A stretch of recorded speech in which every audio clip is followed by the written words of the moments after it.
Alright, hello everyone. There's been a lot of news recently.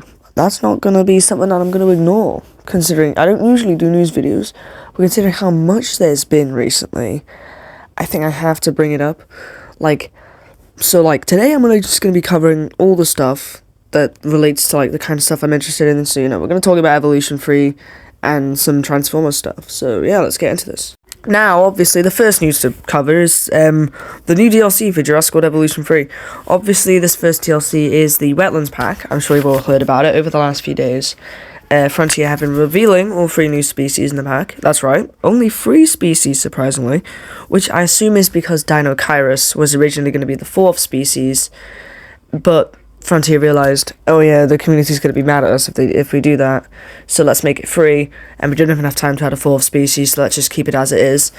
The first species in the pack is Irritator, which is probably showing on the screen right now. I've shown off some footage from the YouTube short. It's a bit difficult to edit the friggin' footage, which is only in a YouTube short, onto the friggin' normal YouTube format, but maybe I'll find a video that will fix that, I don't know.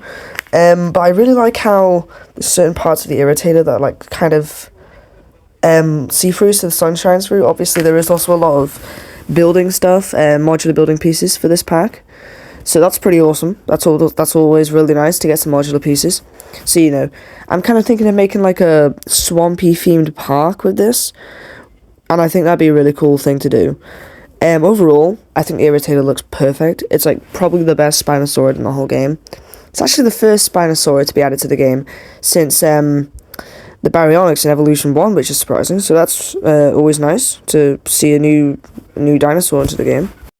Now, here we have the second, non-controversial part of this pack, the Osteoraptor. Everyone except one of my friends, for some reason, synonymously agrees that this Osteoraptor looks pretty great. It's a really good interpretation of the genus, which I'm pretty sure now is actually considered to be a bird, as the family of dromaeosaurs that it's in has been reclassified and is now considered a bird family, so that's pretty cool to know. The Osteoraptor can't swim. In fact, the only species in the pack that can swim is the Irritator, which is weird because the Wetlands pack, I feel like everything should be able to swim, but that's fine. The feathers obviously look great. Frontier is really good at doing feathered dinosaurs, and the general look is just amazing. This is another great feathered dromaeosaur. Well, not dromaeosaur. I guess this is our first bird in the game, so that's always nice to have. Anyway, yeah, the model looks great. The behavior looks great. I love this animation where it drops the fish in the water by accident and has to get it back. That's great. I love that. And just the models in general in these new DLCs. This is one of the best DLCs, honestly, in general. Although there is one last bit that's not the best. Just like Thanos, Hypsilophodon is inevitable. Because, yeah, this is probably the worst part of the pack and the only thing keeping it from being perfect. Because why is Hypsilophodon in the Wetlands pack? You could have chosen Coolosuchus or Sarcosuchus or Dinosuchus or Tanystropheus over this. Why did he give us Hypsilophodon? I mean, it's probably because Hypsilophodon's canon, but so is Dinosuchus technically, because its DNA was used for the Indominus Rex. Hypsilophodon wasn't even in a movie, it was in the book. Barely. I don't even think it made an appearance in the book. I'm pretty sure it was just named for the island. So, why is it here?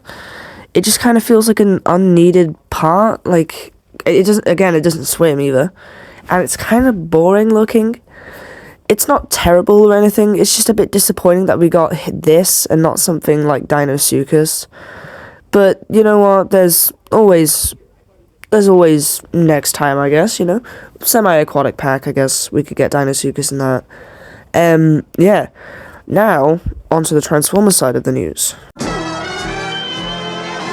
Now, when it comes to the Transformer side of things, there is also a lot of stuff. Oh my god, there's a lot. Just in the past 5 days, they've revealed so much stuff. Getting into the first one, we have Devastation Studio Series Bumblebee.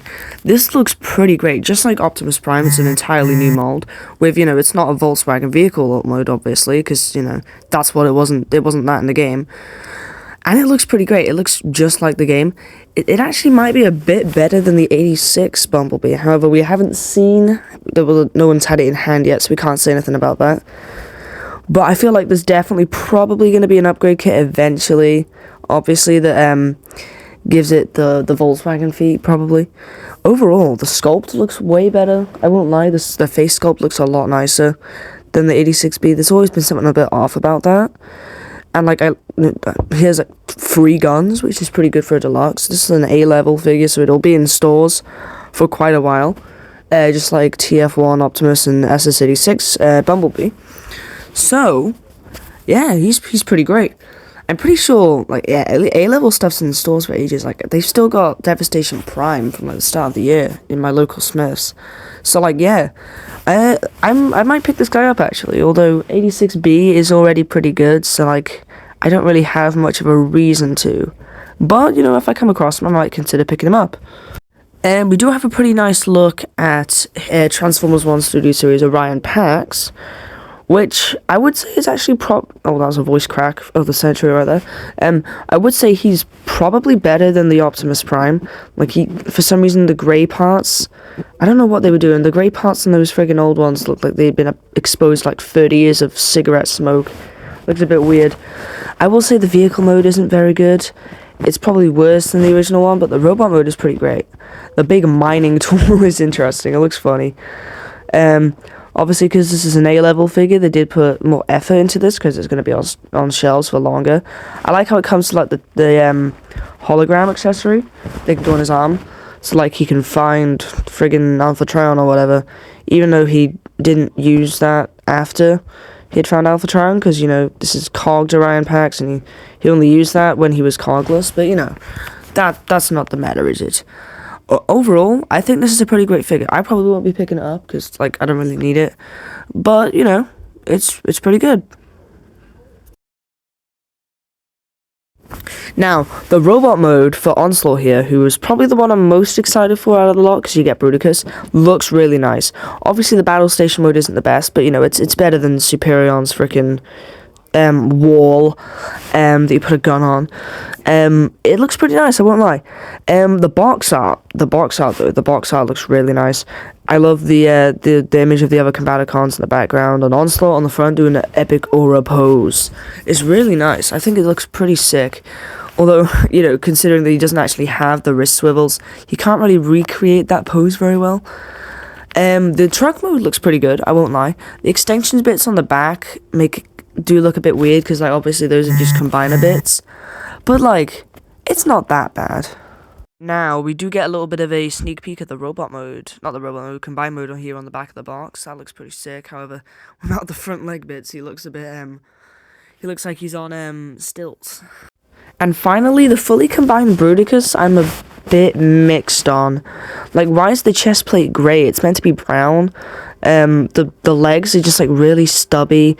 The combiner like frame arm pieces, why they shouldn't be green? Like, at least make them grey and brown to match the attachments. Like, I get it's to make the trailer mode look better, but like, if you're sacrificing the combine mode for a trailer that no one's gonna use, then like that's not really the right choice. I also think he's a bit stubby and the head's a bit small, but that's really it actually. I think the figure, other than that, looks really nice. I'm probably gonna get all the Combaticons. I'm hopefully gonna get Vortex for Christmas. We also do get to have a nice little look at Swindle here, which is really nice. We obviously don't get to see his robot mode, but like his combined mode looks pretty sick. Although it does seem that the ankle pivots for these guys are like halfway up their shins, which is a bit weird. But, you know, it's a pretty darn good looking combined mode, I won't lie, other than some proportional and paint issues, which I'm sure there'll probably be I can probably paint those to fix those anyway. Yeah, other than that, I think this is really good. Anyway, that was the news. There's lots of stuff has been revealed over the past week, and it's just great to show it all off in one video. If you enjoyed this video, it would be heavily appreciated if you could subscribe to the channel, so I can hopefully improve my videos in ways that, I don't know, you guys would enjoy. I think I might review Age of the Prime's Bruticus when that comes out. And when I get Firefly, I'll definitely do a review of the full Superion and some other figures when I eventually get those. Other than that, thank you all for watching, and I'll see you all later. And yes, I know there's a Robosen Soundwave, but I do not want to cover that. I just do not care enough about those things to cover that in a news video. So yeah, see you guys later, and goodbye. Thundercracker, you are so cooked, bro.